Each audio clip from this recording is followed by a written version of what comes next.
This is Physics 122. Put on your 3D glasses now to see this lecture rendered in jaw-dropping red and blue colors. We will now formally introduce the idea of electrical current. We will define electric current as the net amount of charge that passes through the cross-section of a region of interest, such as a wire, per unit time. Because electric current is measured as the amount of charge that passes through a region per unit time, electric current could be described by the equation I equals delta Q over delta T, where I is the symbol designating electrical current, delta Q is the amount of charge that passes through the cross-section of the region of interest, and delta T is our time interval. The unit of current is the amp, which is coulombs per second.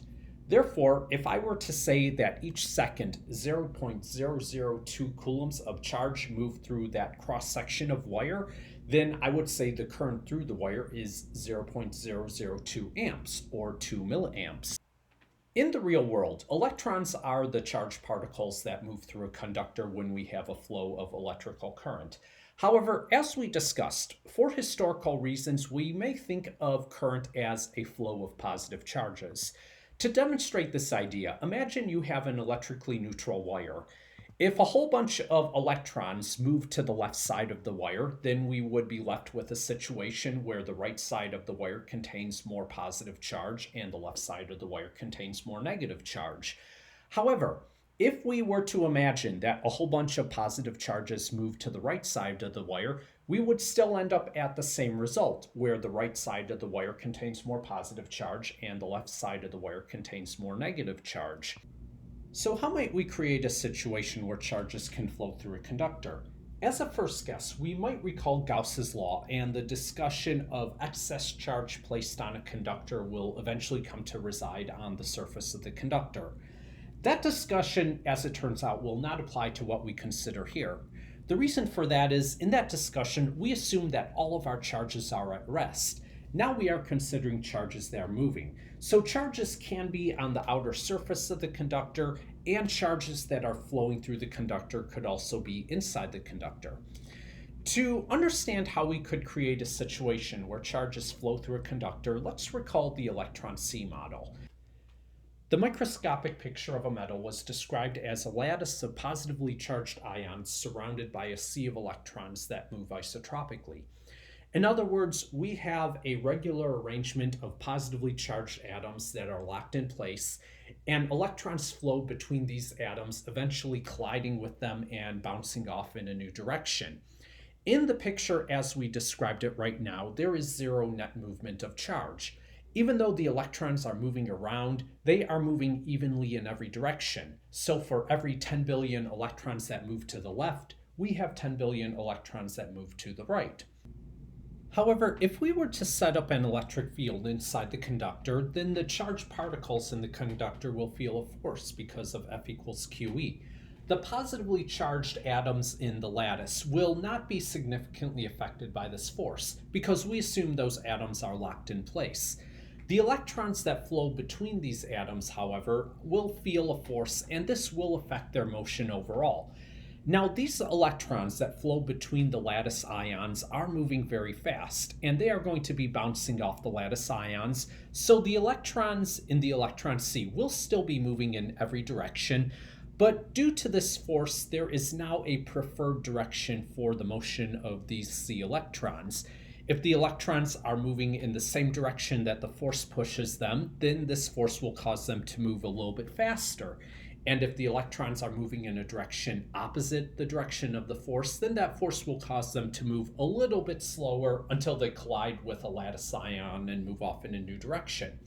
So now there is a preference for the direction that the electrons move between the lattice ions. And instead of having equal number of electrons moving to the left and to the right, I might now have, for every 10 billion electrons that move to the right, 10 billion plus 2 electrons that move to the left.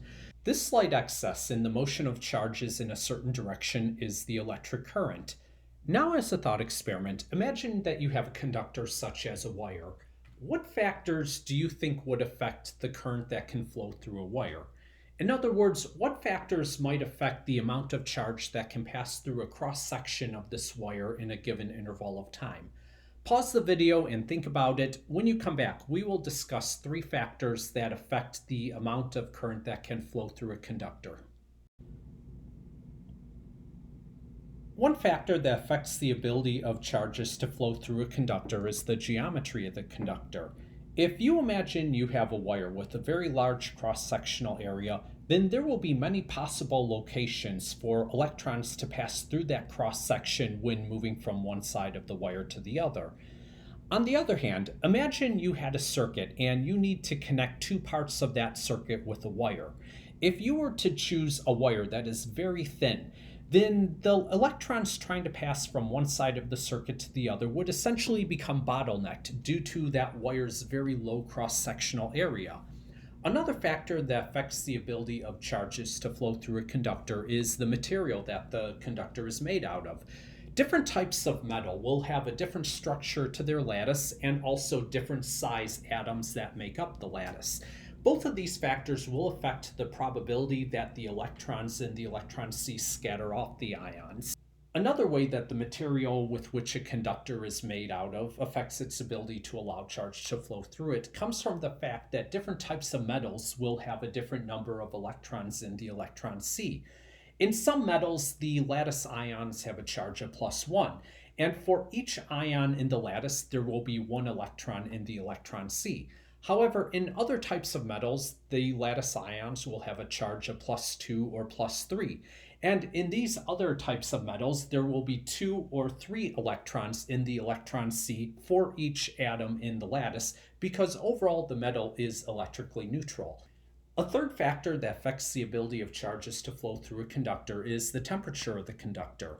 If a conductor is very hot, then the lattice ions will vibrate very much due to random thermal motion, and therefore there will be a higher likelihood of the electrons in the electron sea scattering off the lattice ions due to the lattice ions having an effectively larger size from their random thermal motion. However, if a conductor is cold, then the lattice ions will not vibrate as much, and it will be easier for the electrons in the electron sea to pass between the lattice ions. Now, when we work with circuits and charges flowing through the wires in those circuits, we will demand that electric charge is not allowed to build up at any one location in a circuit. This is not sustainable, and if it were to continue unabated, eventually things would break down.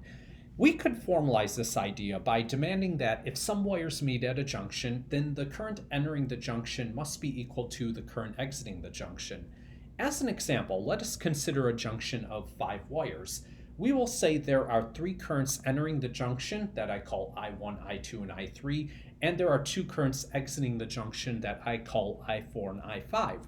If I am to demand that the current entering the junction must be equal to the current exiting the junction, then this would essentially be saying that the sum of currents I1, I2, and I3 must be equal to the sum of currents I4 and I5.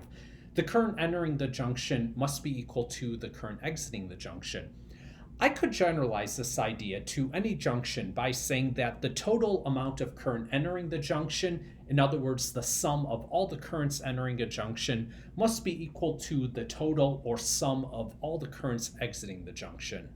In this first example, we are told that we have a wire carrying a steady current of 2.5 amps, and we are asked to find how much charge passes through a cross-section of this wire in 4 minutes. To answer this question, we will use the definition of electric current. I is equal to delta Q over delta T. We already have the current 2.5 amps in the base SI units, but 4 minutes should be converted into seconds. So 4 minutes is 240 seconds, and at this point I could plug in numbers to solve for delta Q. So I could say 2.5 amps of current is equal to delta Q over 240 seconds.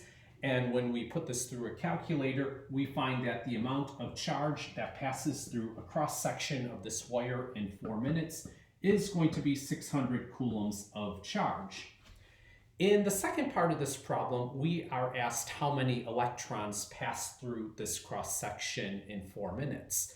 We know that 600 coulombs of charge pass through the cross-section in 4 minutes, so this question could be reinterpreted as asking how many units of the elementary charge are equivalent to 600 coulombs of charge.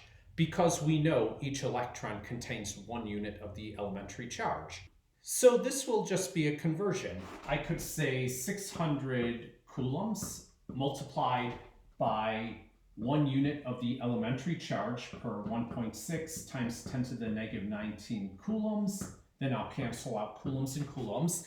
And when we put this through a calculator, we find that we have 3.8 times 10 to the 21 units of the elementary charge.